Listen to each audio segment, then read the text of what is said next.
He must have had too much to drink again, Serena mumbled, already halfway to the door, a frantic search for her car keys. Her voice, usually so composed, was laced with a worry she rarely showed for me. I won't be home tonight, don't make a fuss. We can celebrate later. A cold, hollow laugh bubbled in my throat, but I swallowed it. 10 minutes later, I pulled our sedan up to the curb, rolling down the passenger window. Your car's at the garage, remember? Hop in. I'll take you. Serena froze, her eyes wide, disbelief warring with a flicker of something else. Relief? You're not angry? I shrugged, a practiced ease in my voice. It's an emergency, isn't it? Can't let someone perish. Why do you look at me like that? Is there something on my face? The truth was, I barely recognized myself. Just moments ago, as Leo's name illuminated her screen, I'd been silently pleading, begging her not to go. This was the 100th time his name had interrupted our lives, the 100th time she'd frowned at my silent despair. Leo drank for a company deal, she'd explained then, a hint of exasperation in her tone. As his manager, I can't just ignore him. I can't be as heartless as you. Heartless. He was her assistant, yes, but he was also the what-if from her past. A ghost that lingered, forever present. I hated myself for my weakness, for the way my hands clenched. At least stay and share a slice of cake with me? I'd murmured, gesturing to the heart-shaped confection I'd spent hours decorating. She'd waved a dismissive hand, and the cake, my painstakingly crafted symbol of our decade, tumbled to the polished floor, shattering into crumbs and cream. Anniversaries come every year, but a life is precious. I don't understand what you ever saw in us. Why did you marry someone as cold as you are? She'd pushed my shoulder, sending me stumbling backward into a cabinet. A bottle of red wine had toppled, striking my head with a dull thud. Her steps had faltered, a fleeting shadow of regret crossing her features. Ethan, I didn't mean to. Wait for me. I'll come back and celebrate after I've sorted out Leo. But before she could finish, I'd snatched the car keys. Who has time for celebrations now? Leo has alcohol poisoning. Saving a life is what matters. I'll drive you to the hospital. Behind the wheel, I maintained a steady course, my voice eerily calm as Serena stole glances at me, suspicion in her eyes. Anniversaries always return. I understand. But please stop looking at me like that. Is there something on my face? She pressed her lips together, as if to speak, then held back. For the first time, she didn't seem delighted at the prospect of seeing Leo. I'm just checking on an employee. Don't misunderstand. I nodded, a bland acceptance. He drank for work. As his manager, it's only right you go. She looked at me, her voice trembling slightly. No, Ethan, are you truly not angry? I placed a hand over my chest, genuinely surprised. The impact on my head earlier perhaps had done more than just sting. It felt as though all my emotions for her had simply evaporated. The woman beside me now felt like a cold stranger, stirring no flicker of feeling within me.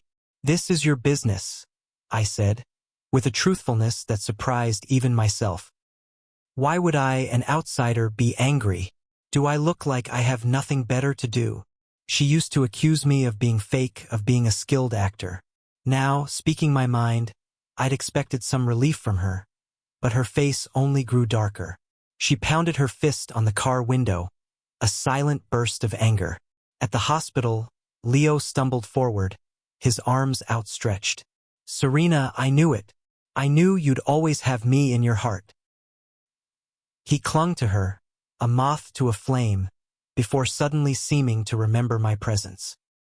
He released her, offering a forced, awkward smile in my direction. Mr. Thorne, Ms. Reed is just looking out for her subordinate. She's often taken care of me. I hope you don't misunderstand. His words sounded polite, but the subtext dripped with insidious implication. I waved a hand dismissively, a show of magnanimity. It's fine. Consider him your boyfriend. You two are clearly in love. I turned to Serena. You stay and look after him. I'll even settle the bill. Leo froze, speechless. Serena's eyes, however, held a mixture of suspicion and confusion. Ethan, you can be angry with me. You don't have to pretend to be so noble. You've never been this magnanimous before. I took her hand, my voice calm but sincere. That's because I was blind before, foolish enough to love someone like you. Serena stared, utterly stunned. As I walked to the payment counter, a wave of irritation washed over me. Was I truly paying the hospital bill for these two? Felt ludicrous. Turning to leave, I bumped into someone. A moment later, a soft, warm hand steadied me. The unexpected touch, electric through my thin shirt, made me gasp. I looked up, nearly biting my tongue.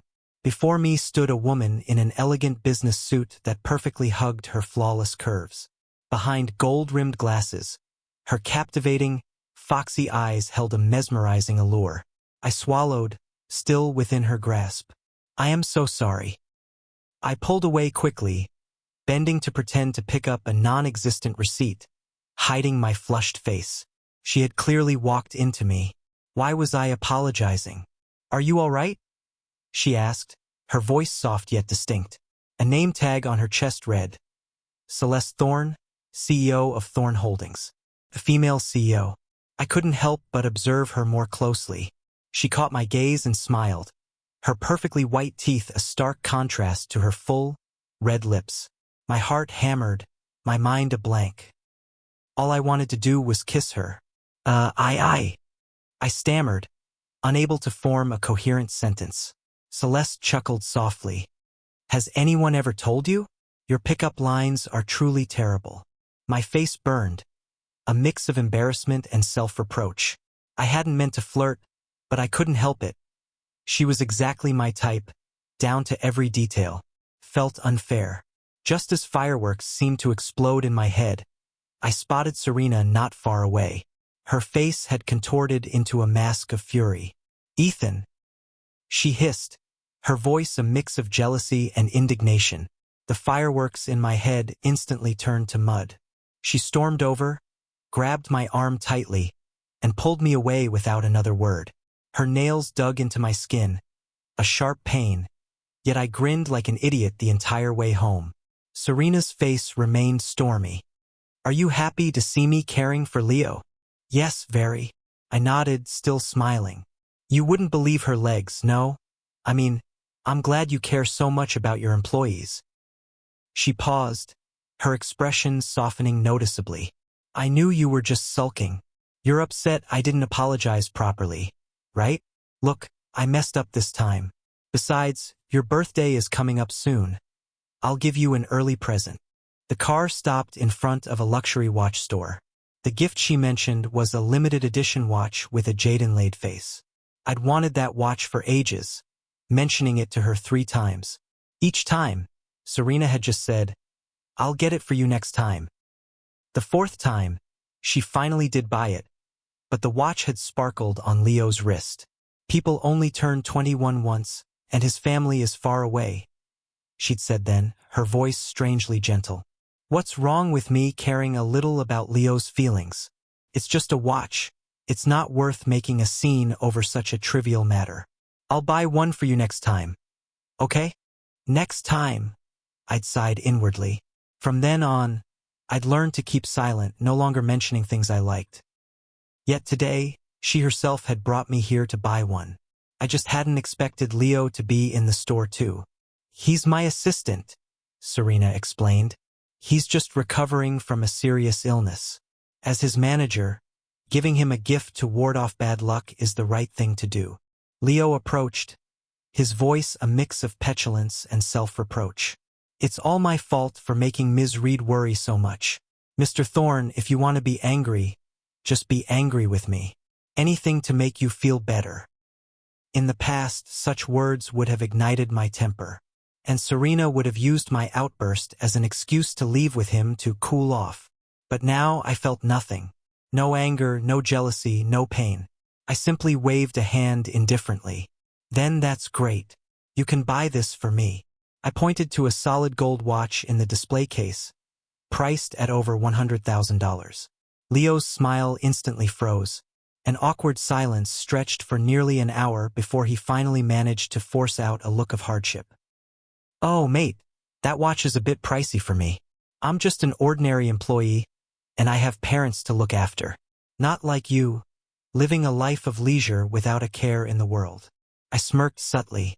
"My parents passed away when I was young. I've never told anyone."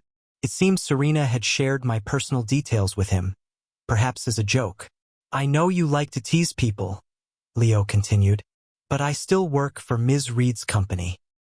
I don't mind you making things difficult for me, but I'm afraid other employees will misunderstand and think you run this company, not her." In the past, I would have flushed red and argued to defend my dignity. Now, I simply said calmly, "You said you wanted to apologize. I'm just giving you the opportunity. Besides, Serena just put you in charge of a contract with a listed company. Your bonus last week must have been over $100,000. Did you spend it all already?" Leo's face turned crimson. He looked to Serena for help, but for some reason, she avoided his gaze this time. "Leo, buy it," she said decisively. He froze, as if unable to believe she was siding with me. His complexion shifted from red to white. He gritted his teeth, then turned and walked straight to the counter. He looked utterly defeated. 10 minutes later, the gold watch rested in my hand. I couldn't help it. Tears welled up in my eyes. I reached out and gave Leo a big hug, planting a soft kiss on his cheek. "You're so capable, so good. Next time, be sure to cause more trouble, all right?" I'm eyeing a pair of diamond cufflinks next. Leo stood rigid as a statue, his eyes bulging. Then he staggered, clutched his chest, and collapsed. He'd fainted. When I was burdened, everyone seemed hateful. But when I let go, everyone became strangely endearing. Just like now, when I looked at the woman before me, Celeste Thorne, I just thought, it's truly a small world. The last time, at the watch store, Leo had suffered a rapid heartbeat and was hospitalized. I took his place, delivering documents to a client, and coincidentally met Celeste again. Turned out the client was Thorne Holdings, and her office was where I needed to be. I found myself staring at the faint outline of her collarbone beneath her business jacket, wondering briefly if she could kill me with those long, elegant legs. Celeste personally brewed me a cup of coffee, its aroma mingling with her soft breath. "You truly don't remember me?" she asked, her voice like silk. I looked down at the heart-shaped foam on my coffee, my face flushing uncontrollably. That's a cheesy line, I thought, but if Celeste said it, I couldn't resist. She smiled, a hint of teasing in her voice. "Still as forgetful as ever, class monitor? Let me jog your memory. Back in primary school, that plump little girl in 5th grade. Her words hit me like lightning. I remembered. In junior high, there was a girl in 5th grade. Her family was well off, but she was often bullied. At the time, I was the 9th grade class president. One day, I stumbled upon a scene where she was cornered and teased by some boys. I rushed over and chased them away. Her face was streaked with tears, but she puffed out her chest and declared, 'From now on, I'll protect you.' She'd even told me to stay in touch after we went to high school. I'd laughed and agreed. But then, entering high school, I'd completely forgotten. I looked at Celeste, my voice hoarse. You're not that plump little girl from back then, are you?" A pang of guilt rose in my chest. She pushed up her gold-rimmed glasses, sighing softly, her voice deliberately lilting, as if in gentle reproach. "Alas, some people truly don't keep their promises. To make up for it, from now on, this person will be responsible for all communication and project oversight for Thorne Holdings." I blinked. Communicate with whom? Celeste leaned closer, her breath soft against my ear. "With me, of course." She narrowed her eyes, her voice low but clear. "It seems the little subordinate from back then dares to rebel, huh? But it's fine, I like it." Honestly, being in direct contact with her, in any capacity, didn't bother me in the slightest. Suddenly, a knock on the door. A man in a sharp suit entered, his name tag reading Chief Secretary. He smiled, but his eyes held a hint of hostility. "Ms. Thorne, this gentleman is—" I politely extended my hand. "I'm Ethan, the liaison for Serena Reed's company." The man raised an eyebrow, ignoring my outstretched hand, and deliberately emphasized, "Ah, so it's the famous Mr. Thorne, Ms. Reed's husband. Everyone in the industry says you're very devoted, that even after all these years, you're still wholeheartedly committed to her." My eyelid twitched.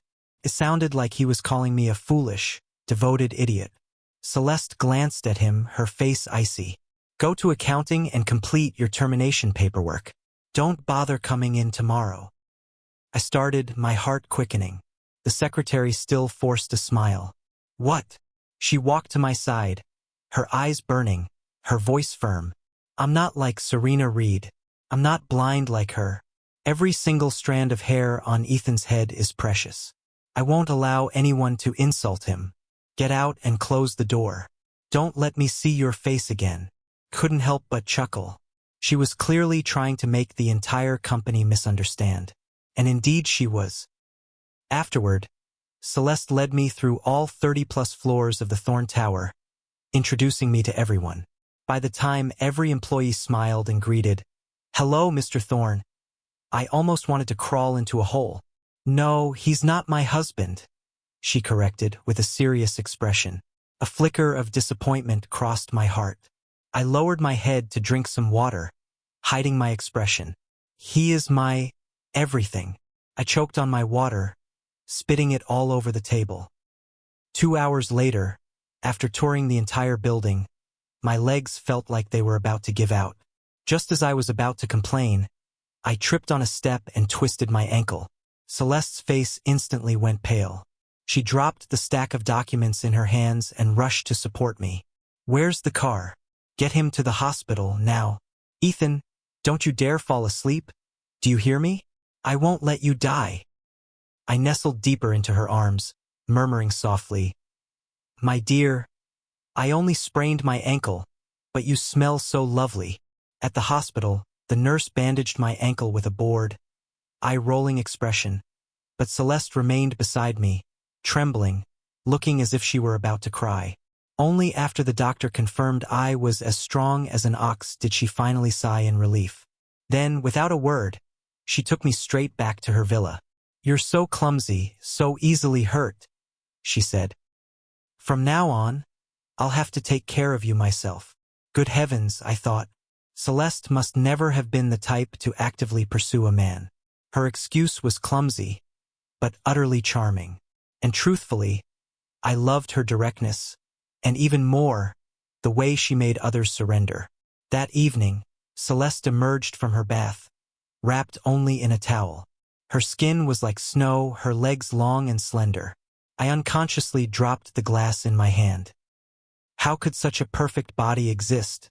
One that would make even gods envious. Her curves were flawless, every inch of her skin glowing with a soft light beneath the crystal chandelier. Lord, if anything were to happen next, please don't blame me. She was simply too alluring.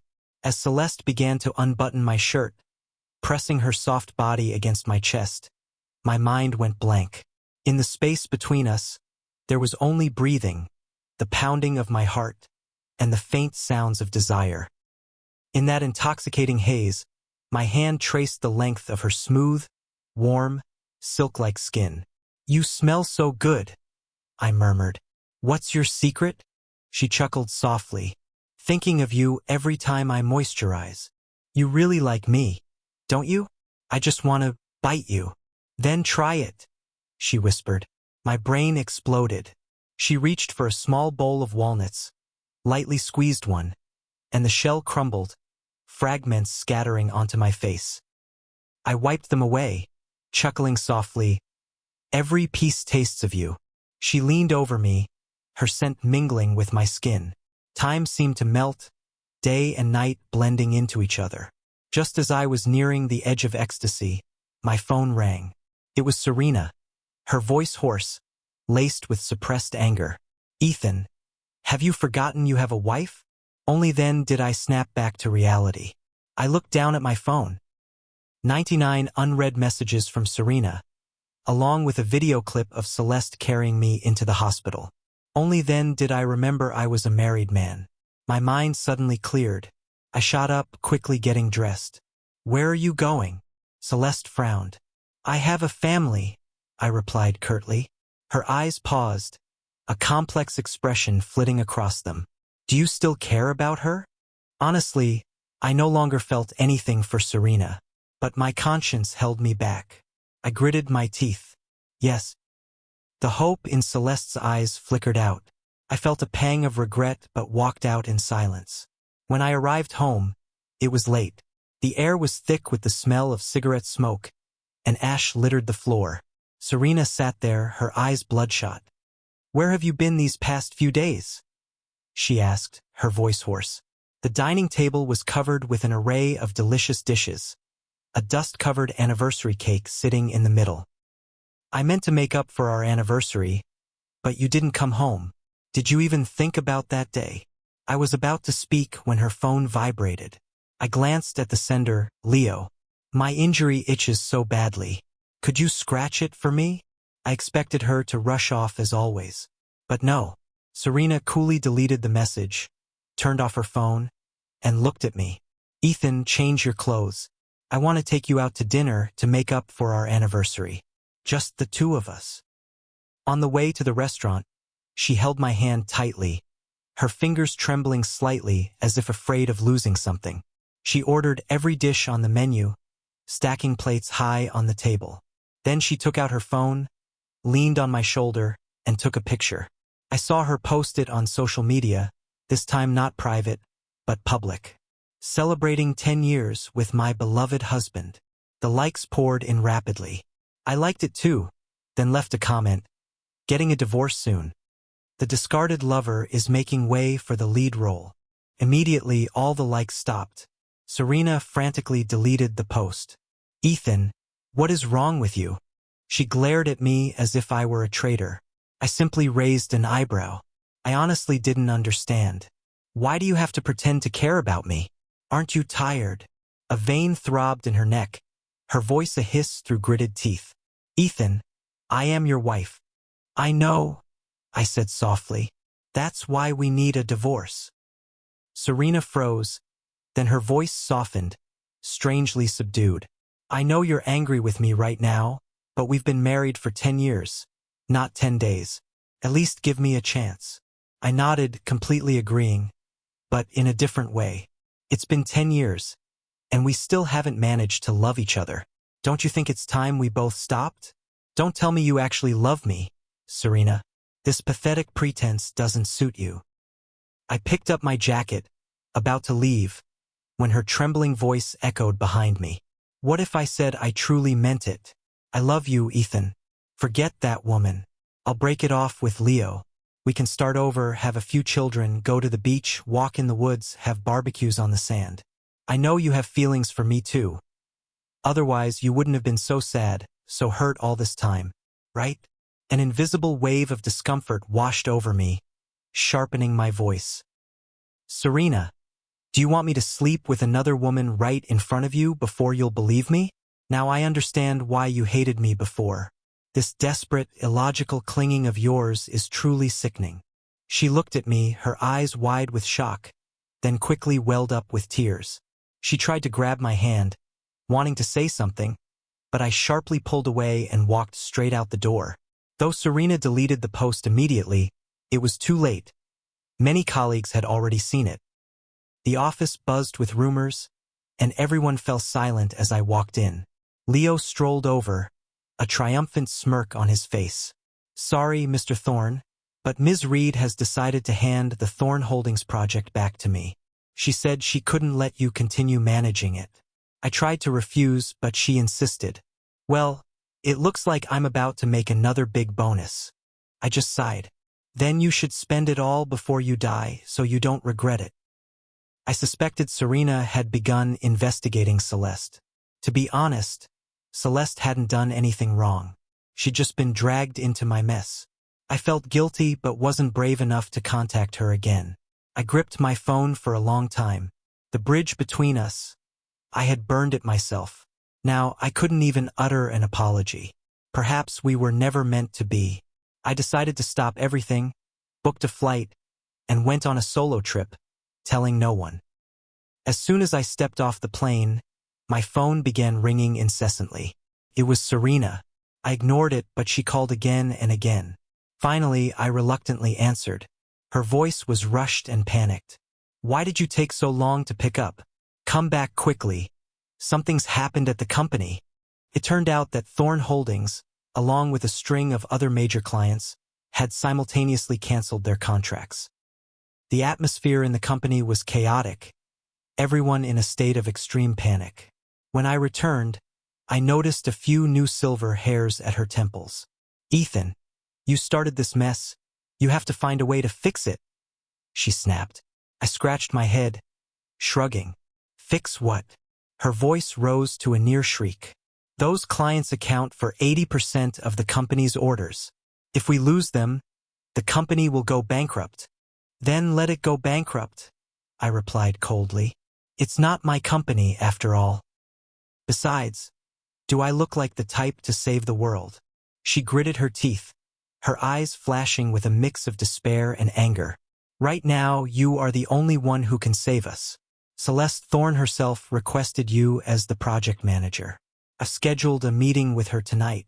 Change into something decent and come with me." A chill ran down my spine. Was she planning to sell me for the project? "Don't make it sound so crude," she said nonchalantly. "You're still my husband, after all. A few drinks will do. At most, if you get drunk, I'll personally drive you to Get in 4. I forced a bitter smile. Though I no longer felt anything for her, I didn't know whether to laugh or cry. I felt as if a dark cloud was slowly engulfing me. Was she truly this naive? Or was she just pretending not to know? How could she call it just a few drinks? But I had no way to clearly explain what had truly happened between Celeste and me. The car sped through the brightly lit streets. At first, Serena remained calm, but as we drew closer to the hotel, she grew increasingly uneasy. "You and Celeste Thorne, you've truly cut ties, haven't you?" she asked, her voice faltering. Her trying to have it both ways made me sick to my stomach. I deliberately adjusted my tie, glanced in the rearview mirror, and chuckled. "Not at all. I'm planning to rekindle things tonight. Oh, and her waist is even smaller than your thigh. She can crush a walnut with one hand. It's incredible." Serena stared at me, her mouth trembling slightly. "Are you insane? Maybe we shouldn't go. Let the contract go. Let the company go bankrupt. I don't care." She clenched her hands into fists, then forced herself into silence.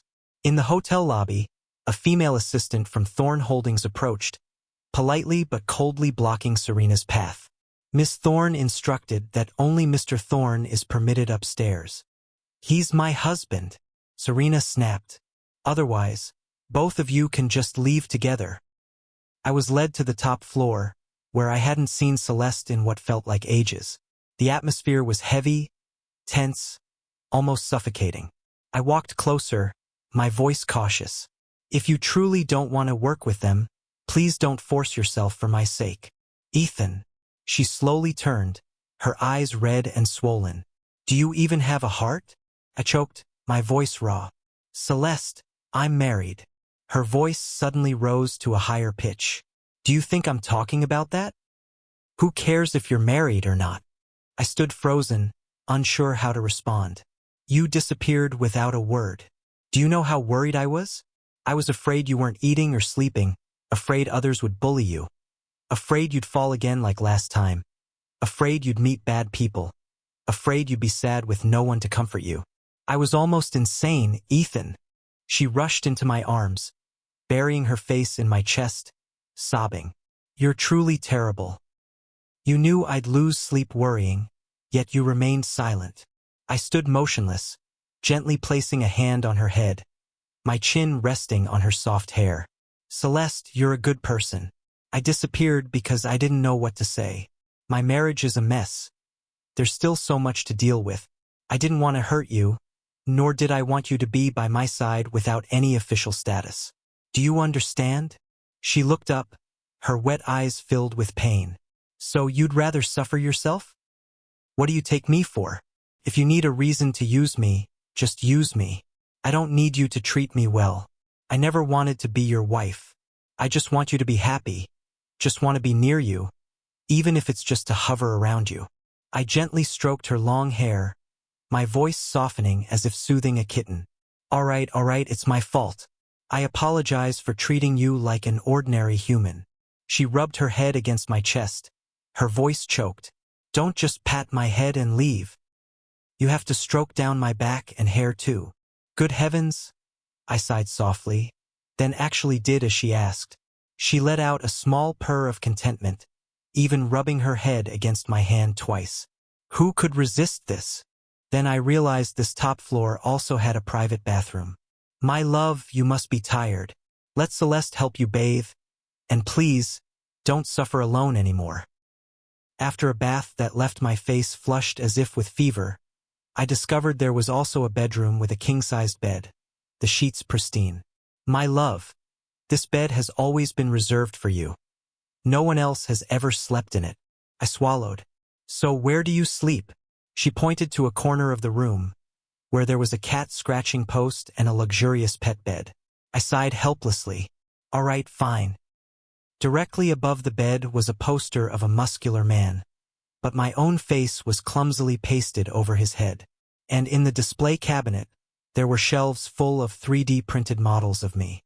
In that room, the 3D printed statues of me weren't the only thing that left me speechless. Beside them were rows of mannequins dressed in various outfits. Pilot, doctor, firefighter, race car driver, police officer, even an Egyptian mummy. On the ceiling, she had plastered countless pictures of my face, smiling widely, showing all my white teeth, looking both comical and slightly unsettling. Celeste, I murmured softly, how long have you been obsessed with your love? She replied, half-jokingly, Naya, but my love enjoys it, right? Naya. I sighed, untied my necktie, crumpled it into a ball, and tossed it to a corner of the room. She sprang up like a rocket, chased after it, retrieved the tie in her mouth, and returned, looking up, waiting for me to throw it again. Shameless. I began to play with this cat. 3 minutes I played with her, and 3 hours later, she played with me. I gasped for breath. Good heavens. How are you even more energetic this time than before? Perhaps this is the karma for my once upstanding life. My vitality being drained by this girl I've known since childhood. I asked softly, weakly, Little cat, have you been training behind my back? She licked her lips subtly, chuckling. Of course, Naya. I have to practice to please my love, don't I? Even though we were apart for just a few days, every time I trained, I looked at your picture, Naya. I shivered. Does my love want more? Naya. I still have 80% of my energy left. Naya. Wait, I just shivered. Don't misunderstand. No, don't lick, don't climb. Wait, don't scratch. Help. The next morning, I practically had to lean on the wall to walk out of the hotel. It was barely dawn, and I was about to call for a taxi when I froze. Serena was still standing there, a pile of cigarette butts at her feet. Her face was dark as she asked, Why did your meeting last all night? I tied back my messy hair, my face flushed, breathing heavily. Well, I had to revise the project plan.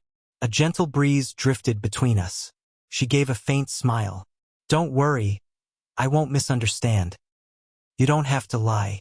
You only did it for the contract, right? Her voice grew softer, her shoulders trembling slightly, unclear whether she was speaking to me or mumbling to herself. The Thorn Holdings project was finally secured. Serena threw a lavish celebration party. As everyone raised their glasses in congratulations, I stood up, smiled, and declared, I'm divorcing her. The noisy room fell silent. In the past, Serena would have screamed, throwing her drink at me. But this time, she just managed a strained smile, sweat beading on her forehead, and raised her glass in return. He's had too much to drink. He must be mistaking me for an ex-girlfriend. Laughter erupted, and no one paid any more attention. They all believed our 10-year marriage was unbreakable. They just forgot one thing. I'd never had an ex-girlfriend. Serena was the first woman in my life. After the project was on track, I started going to Celeste's private gym every day. Serena seemed to want to say many things but always swallowed them back. One morning, I left my room to find breakfast already laid out on the table. I felt no gratitude, only bitterness. Just 6 months ago, I was still the one who made her breakfast every day. And she would just frown and say, "Ethan, if you don't know how to cook, don't bother trying. Your useless efforts are pathetic." After that, I switched to ordering from high-end restaurants, and she would beam with pleasure. "Finally, you understand. Quickly pack my portion. I have to take it to the office." Leo worked all night. He must be starving. This morning, as I approached the dining table, her eyes suddenly lit up. I gathered all the food into a thermal container, smiling. Celeste Thorne also worked all night. She must be starving. I'll take it to her. Serena's expression then was indescribable, a mix of shock and utter paralysis. I hurried to the door, but she suddenly gripped my wrist. "Ethan, can't we even have a meal together?" I stopped and looked at her. "Are you angry?" She didn't evade. "Yes, I am angry," Serena said, her voice trembling but full of indignation. "Shouldn't I be angry? You're using the breakfast I made myself to win over another woman. Do you think that's right?" I chuckled coldly. "Good. Then I'm glad you finally know how to be angry. Keep it up. Get even angrier if you wish. I'm leaving now. Celeste is waiting." I calmly brushed her hand away and snatched the car keys. "I'm just borrowing this car temporarily." After the feeding incident last time, there was almost no more shyness between Celeste and me. As she bent over her work, intently focused yet murmuring softly, "Serena Reed wants to change the project manager again." I gripped the steering wheel, asking, "What does that have to do with us?" "Be good, my darling. Focus on driving, Naya," she teased, her voice soft. Then she suddenly slammed her foot on the accelerator. "It has everything to do with us. That's why she's trying to take it back." "Hey, careful, you're bumping into me." "So I need to be stronger? What do you mean?" "Wait, don't, to hell with it." When I returned to the company, all my belongings had been tossed into a trash can. Serena had fired me. She had also ordered all my work to be transferred to Leo. He no longer bothered to pretend to be polite, approaching with a triumphant look. "Everyone in the company knows you're having an affair with Miss Thorne. Ms. Reed has given up on you completely. Oh, and I helped spread the rumors too. My KPI just doubled. Aren't I great?" I silently bent down, rummaging through the trash, my face expressionless. "Oh, I forgot," he continued. "Thorne Holdings just found a safety issue with your company's product. I've already informed Celeste Thorne. She's suing for triple the contract's value. Thanks for firing me. Now this has nothing to do with me. You deal with it." Immediately after, his phone rang. I heard him muttering curses about my name behind me, while I climbed into the gleaming pink Ferrari Celeste had just given me, pressed the accelerator, and drove off, leaving him in a cloud of exhaust fumes. Behind me, he screamed, "Ethan, stop. Wait, the company will hold you responsible for neglecting your work. How dare you abandon me in this chaos? I was wrong. Can't we talk? You can't treat me like this." I deliberately slowed down, watching in the rearview mirror as he ran after me in his dress shoes until he tripped and fell face first onto the pavement. My phone vibrated again. Serena was calling continuously. I didn't answer. She used to be my boss, but now I didn't care anymore. If she wanted to be silent like a corpse, I wouldn't mind. I went abroad, disappearing again. Only when I thought the lawsuit must have concluded did I return. I didn't expect to see Serena waiting outside the Thorne Holdings building. She was gaunt, her hair disheveled, her eyes dark-rimmed, her business suit crumpled. When she saw me, her tired eyes suddenly lit up. "Ethan, I finally found you. Please, convince Miss Thorne to withdraw the lawsuit. Half the staff has quit already." If this continues, the company will collapse. I scratched my head, replying indifferently, "Didn't you used to complain that the company had too many lazy people who wouldn't work 24/7? Now there are fewer people. You should be happy, shouldn't you?" She choked, her face alternately red and white, forcing a dry laugh. "Ethan, are you still angry that I didn't pay your severance? If you just help the company overcome this crisis, apologize to the clients for the trouble you caused so they'll come back, I'll immediately pay the compensation, no questions asked. Is that good enough? Are you happy now?" I raised my wrist, the 30-carat diamond watch sparkling in the sun. "Do you think your paltry sum is enough to cover the maintenance fee for this watch?" I smirked coldly. "Don't make me sick. If you have time, go to the wholesale market and beg. There are more people there, so it should be easier to get something." Serena's face turned crimson, trembling as she called my name. "Ethan, are you truly going to be that cruel?" Her voice trembled. "Have you forgotten who nurtured you for 10 years? If it weren't for my introduction, where would you have gotten the opportunity to rise to Celeste Thorne's level? Do you really want to burn this bridge yourself?" I nodded, responding seriously. "Yes, burn it all down." I tilted my head, smiling faintly. "Are you going to bite me or scream?" Serena's complexion shifted from pale to purple, then green. Her hands clenched, her teeth gritted. "Ethan." After a moment of silence, she took a deep breath, forcing out a strained smile that sounded like she was about to cry. "All right, just tell me. How much do you want? As long as you save the company, I'll give you anything." I pondered for a moment, then burst into delighted laughter, clapping my hands. "Celeste just gave me a villa, but it's a bit far, not convenient for her to visit me often. We need a driver. How about you become Celeste's driver? You drive up front and we can be affectionate in the back." A vein throbbed in Serena's forehead. Her chest heaved, but she couldn't utter a word. I shrugged. "Not interested? Fine, I'll ask Leo then. He's always so eager after all." Soon after, Serena Reed's company ran out of working capital. She and Leo argued fiercely.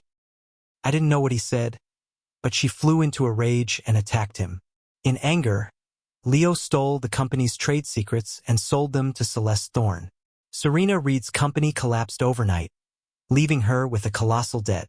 Immediately, she began texting and calling me incessantly, saying she agreed to be a driver, as long as Celeste and I would help her escape the debt that threatened to cripple her.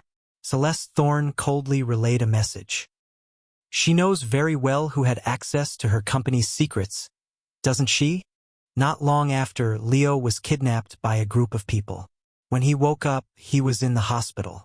The doctor informed him that his kidneys were severely damaged, and he would need dialysis for the rest of his life. He went mad, but Serena Reed still showed no mercy.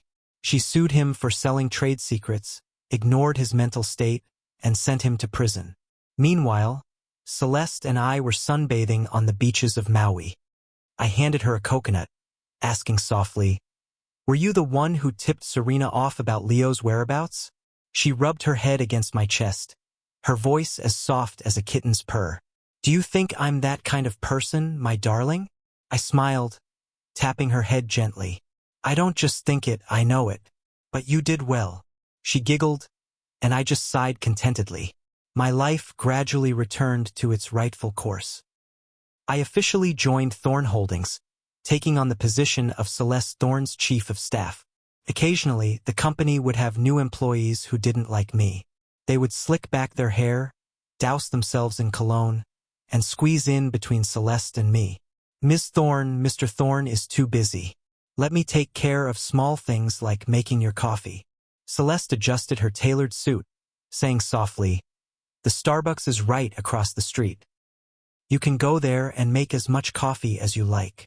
Then she turned to HR. "Fire him and blacklist him from the industry." Back in the office, I pretended to pout. "Oh, our CEO Celeste is certainly popular with the young men, isn't she?"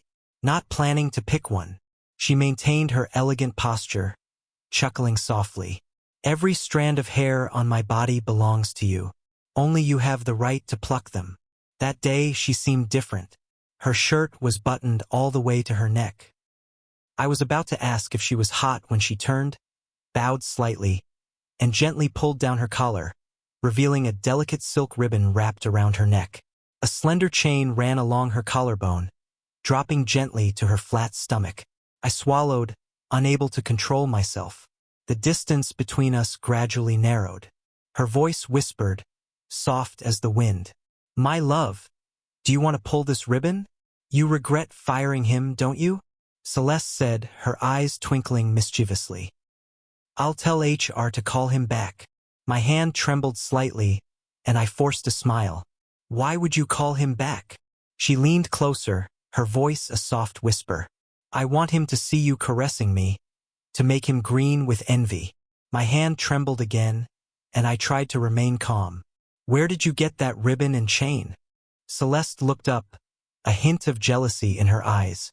"Do you remember the neighbor's cat from this morning? The one you stroked?" I suddenly understood, sighing. So that's why she'd lured me home to get my things, then made me come to the office myself later. "You're not jealous of that cat, are you?" She pouted, her voice playfully whiny. "As soon as you left, I scared it away and snatched its ribbon to wear. Look, does it suit me? From now on, you're not allowed to stroke any cat other than me." I was both amused and helpless. All right, it's my fault. I'm sorry, my darling. Tonight, I'll buy you prime bluefin tuna. Okay? Okay. Naya. Meow, meow, meow. The next day, feeling a little guilty, I secretly bought a new collar and some high-quality food to give to the neighbor, as an apology. But when Celeste found out, she was angry with me for a whole week, refusing to speak. Finally, I had to coax her with the finest tuna before she relented. "What exactly were you so angry about?" I asked. She stammered, her ears turning red. You bought a new collar for that cat, but not for me. You like it now, don't you?" Before I could answer, she took it as an admission, tears welling up in her eyes. She gently rubbed her head against my knee, her voice choked. "My love, I don't ask for your unwavering loyalty, but if you have other cats later, please don't forget me. After all, I've decided to have only one love my entire life." My God, I almost cried. I hugged her, saying softly, "You silly girl. Even if I have other cats later, they will be the ones we create together." As soon as I finished speaking, she grabbed my collar and playfully tossed me onto the bed. "Then let's start creating now." Though the company thrived, I continued to come to work diligently every day. Then one day, many years later, as I entered the headquarters building, I saw a beggar at the entrance. Her clothes were tattered, but her face seemed strangely familiar. "Sir, madam, please spare some change." That voice, I had heard it before. The beggar sat on a small, wheeled cart, propelling herself forward. The cart bumped against my leg. My personal assistant immediately yelled, "You blind beggar! Do you know who you just bumped into? That's Mr. Thorne." Hearing that name, the woman on the cart suddenly looked up, her eyes wide and brimming with tears. In that moment, I recognized her too. Serena. I stood frozen, motionless. My assistant glanced back and forth between us, asking cautiously, "Mr. Thorne, do you two know each other?" She quickly bowed her head, fearfully shaking her head. No, I don't know him. I'm sorry." Then, with her thin hands, she pushed her cart away as if wanting to escape far and fast, afraid I would recognize her. I stood watching her receding figure for a long time, old memories flashing through my mind, but with no joy or hatred left. In that moment, I realized I had truly let go of everything. I turned to my assistant. "Find out where she lives and help me send her some money." My assistant nodded. "Should I say it's from you?" I shook my head gently, looking up at the sky, my hand lightly stroking the ring Celeste had given me. "No need. She'll understand on her own." The sky that day was brilliant and clear, reflecting my future. Shining brightly, no longer bound by shackles. Completely and absolutely free.